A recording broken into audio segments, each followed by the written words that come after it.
গর্ভবতী মায়েদের জন্য ভীষণ উপকারী ৬টা খাবার নিয়ে আজকে কথা বলবো, কারণ গর্ভকালীন সময়ে সঠিক খাবার মা ও শিশুকে অনেকগুলো রোগব্যাধি আর সমস্যা থেকে বাঁচাতে পারে। যেমন শিশুর জন্মগত ত্রুটি হওয়া, ওজন স্বাভাবিকের চেয়ে কম হওয়া, প্রেমেচিওর বাচ্চা হওয়া অর্থাৎ সময়ের আগেই প্রসব হয়ে যাওয়া, এই সব সমস্যার সম্ভাবনা কমায় সঠিক খাবার ও লাইফস্টাইল। ভিডিওটি ভালো লাগলে লাইক, কমেন্ট ও শেয়ার করতে কিন্তু ভুলবেন না। তাহলে চলুন দেরি না করেই শুরু করি আজকের ভিডিওটি। প্রথমে খুব সহজ একটা খাবার দিয়ে শুরু করি, ডিম। গর্ভে শিশুর যে ব্রেইন বা মস্তিষ্ক তৈরি হচ্ছে, এই ব্রেইন যাতে ভালোভাবে তৈরি হয় সেই জন্য কোলিন নামের একটা পুষ্টি উপাদান প্রয়োজন।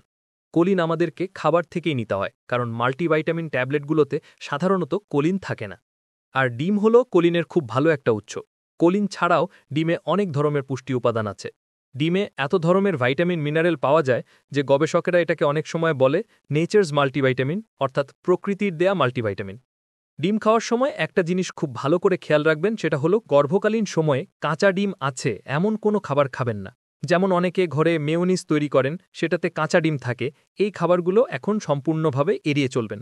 আর ডিম খাওয়ার সময় খেয়াল রাখবেন যাতে ডিমটা ভালোভাবে রান্না হয়, না হলে সেখান থেকে ক্ষতিকর ব্যাকটেরিয়া শরীরে ঢুকতে পারে। ডিমের কুসুম এবং সাদা অংশ দুইটাই যাতে ভালোভাবে সিদ্ধ হয় এটা খেয়াল রাখবেন, কুসুমটা যাতে নরম না থাকে। আর ওই যে কোলিনের কথা বললাম, কোলিন ডিম ছাড়াও অন্যান্য কিছু খাবার যেমন মুরগির মাংস, গরুর মাংস, দুধ এসবও পাওয়া যায়। এই খাবারগুলো পরিমাণ মতো আপনার খাবার তালিকায় রাখবেন। ২ নম্বরে বলবো এমন কিছু খাবারের কথা যেসব থেকে ক্যালসিয়াম পাওয়া যায়।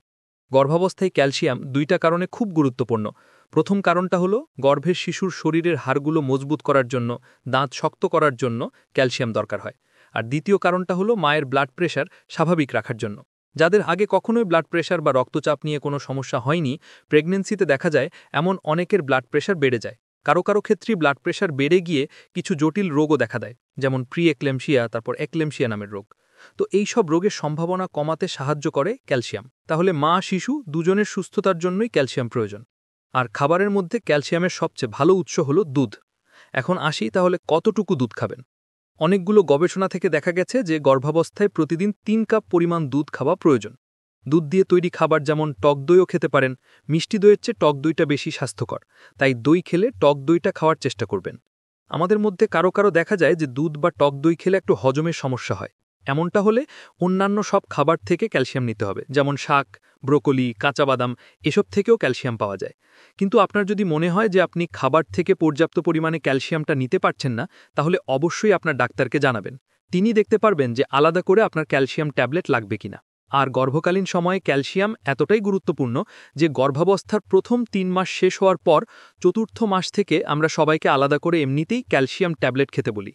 এই ভিডিওটা গর্ভাবস্থায় পুষ্টিকর খাবার নিয়ে, তাই আমি ক্যালসিয়াম ছাড়াও আরও কি ভাইটামিন খেতে হবে গর্ভাবস্থায়, কোন কোন নিয়ম মেনে খেতে হবে সেগুলো নিয়ে আলোচনা করছি না। আচ্ছা, এখন আসি এর পরের খাবারে, সেটা হলো শাক। গর্ভাবস্থায় আমরা শাক খাওয়ার পরামর্শ দিই অনেকগুলো কারণে, আমি এখানে 2টা কারণ বলি। শাকে ভালো পরিমাণে ফলেট ও আয়রন থাকে। মায়ের গর্ভে যে শিশুর মাথার খুলি তৈরি হচ্ছে, ব্রেইন তৈরি হচ্ছে, মেরুদণ্ড বা শিরদাঁড়াটা তৈরি হচ্ছে, এগুলো ভালোভাবে তৈরি হওয়ার জন্য ফলেট দরকার হয়। ফলেটের যদি অভাব হয় তাহলে শিশুর নানান ধরনের জন্মগত ত্রুটি হতে পারে। খুব অল্প কিছু ক্ষেত্রে মাথার খুলিটা পুরোপুরি তৈরি না হয়ে শিশু জন্মাতে পারে, তখন কয়েক ঘন্টার বেশি সাধারণত শিশু বাঁচতে পারে না। তো মা বাবার জন্য এটা খুবই কষ্টদায়ক একটা ঘটনা। কিন্তু এখন এমন হওয়া অনেক কমে গেছে, কারণ গর্ভাবস্থায় ফলেটের উপর অনেক জোর দেয়া হয়। খাবার থেকে তো ফলেট নিতে বলা হয়ই, পাশাপাশি যেহেতু এটা এতটা গুরুত্বপূর্ণ, গর্ভবতী মায়েদেরকে আমরা আলাদা করে ফলিক অ্যাসিড ট্যাবলেট খেতে বলি। আর শাক থেকেও এই পুষ্টি উপাদানটা পাওয়া যায়। তারপর আয়রন নিয়ে বলি। মায়ের শরীরে নতুন রক্ত তৈরি করতে আয়রন দরকার হয়। আয়রনের অভাব হলে মায়ের শরীরে রক্ত স্বল্পতা হতে পারে, শিশুর ওজন কম হতে পারে, সময়ের আগেই প্রসব হয়ে যেতে পারে। আর সময়ের আগে প্রসব হওয়া মানে যে কিছুদিনের জন্য অসুবিধা সেইটা না, বড় হওয়ার পরেও এটা সন্তানকে নানানভাবে ভোগাতে পারে। লাখ লাখ মানুষের উপরে অনেক বছর ধরে গবেষণা করে দেখা গেছে যারা সময়ের আগে জন্মেছে তাদের আগেই বিভিন্ন ধরনের রোগ হওয়ার সম্ভাবনা কিছুটা বেশি থাকে। যেমন হার্টের রোগ, ডায়াবেটিস, হাই ব্লাড প্রেশার, কিডনির রোগ, এই রোগগুলো দেখা দেওয়ার সম্ভাবনা কিছুটা বেশি থাকে যাদের সময়ের আগে জন্ম হয়। তো এই যে 2টা পুষ্টি উপাদানের কথা বললাম, ফলেট এবং আয়রন, এই 2টাই গর্ভাবস্থায় এতটাই গুরুত্বপূর্ণ যে আমরা খাবারের পাশাপাশি এগুলো আলাদাভাবে ট্যাবলেট হিসেবেও খেতে বলি। আর খাবারের মধ্যে এই 2টা পুষ্টি উপাদানের খুব ভালো একটা উৎস হলো শাক। আর এগুলোর পাশাপাশি শাকে অন্যান্য আরও অনেক ধরনের ভাইটামিন মিনারেল আছে।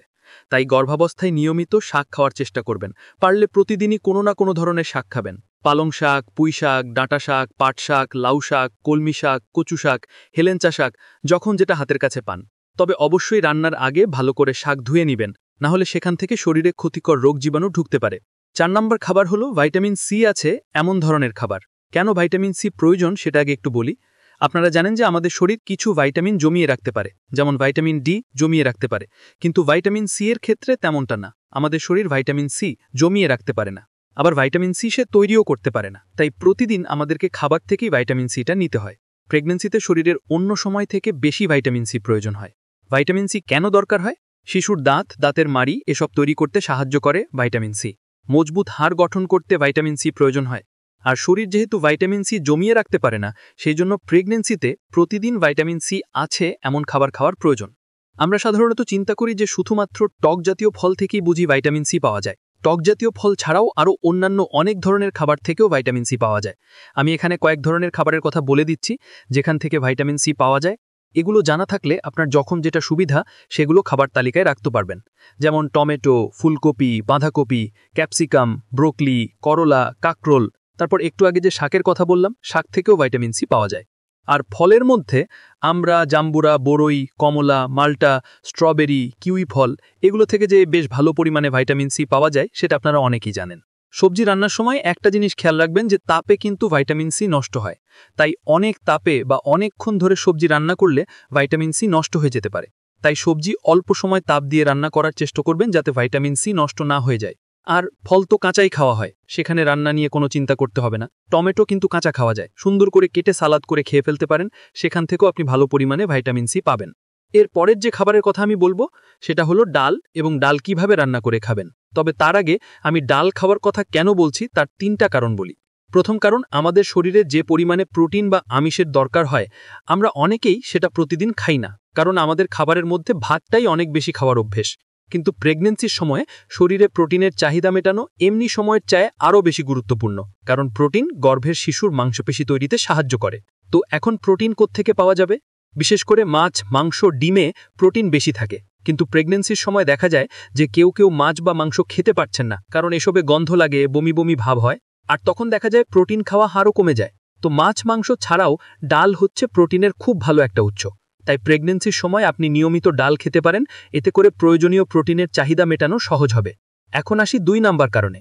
অনেকের দেখা যায় সারা জীবনে কোনোদিন কোষ্ঠকাঠিন্য হয় না, কিন্তু প্রেগন্যান্সির সময় খুব প্রকট কোষ্ঠকাঠিন্যে ভোগেন।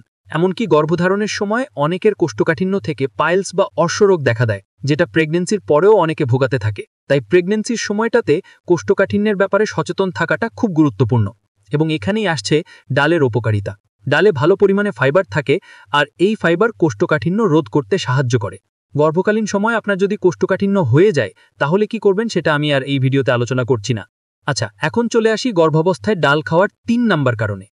অনেক নারীর ক্ষেত্রে গর্ভকালীন সময়ে প্রথমবারের মতো ডায়াবেটিস দেখা দেয়। এই ডায়াবেটিস মা ও গর্ভের শিশু দুজনের নিরাপত্তাকেই ঝুঁকিতে ফেলে। তাই গর্ভকালীন সময় যাতে ডায়াবেটিস না হয় সেই দিকেও খেয়াল রাখা প্রয়োজন। আর ডাল এই ক্ষেত্রেও সাহায্য করে। ডালে থাকা ফাইবার রক্তে সুগারের পরিমাণটা স্টেবল রাখতে সাহায্য করে, স্থিতিশীল রাখতে সাহায্য করে, এবং ডায়াবেটিস হওয়ার সম্ভাবনা কমায়। আমি একটু সময় নিয়ে 3টা কারণ বুঝিয়ে বললাম, আশা করি আপনারা ডালের উপকারিতাটা বুঝতে পেরেছেন। এছাড়াও কিন্তু ডালে আরও অনেক উপকারিতা আছে, যেমন এতে আয়রন, ক্যালসিয়াম, ফলেট ইত্যাদি পুষ্টি উপাদানও আছে। এখন আপনি প্রশ্ন করতে পারেন যে কোন ডাল খাবেন? মুসুর ডাল, মুগ ডাল, মাসকলাই ডাল, ছোলার ডাল, অরহর ডাল, মটর ডাল, যেটা আপনার ভালো লাগে সেটাই খেতে পারেন। আর রান্নার ক্ষেত্রে একটাই পরামর্শ দিব, সেটা হচ্ছে পাতলা ডালের পরিবর্তে ঘন ডাল খাবেন। পাতলা ডালে দেখা যায় ভাতটাই বেশি খাওয়া হয়, ডাল কম খাওয়া হয়, তাই ঘন ডাল খাওয়ার পরামর্শ দিচ্ছি। আচ্ছা, শেষে আসি নাস্তায় কি খাবেন। অনেক ক্ষেত্রেই দেখা যায় গর্ভাবস্থায় আমরা নাস্তায় ভাজা পোড়া খাই, অস্বাস্থ্যকর খাবার খাই।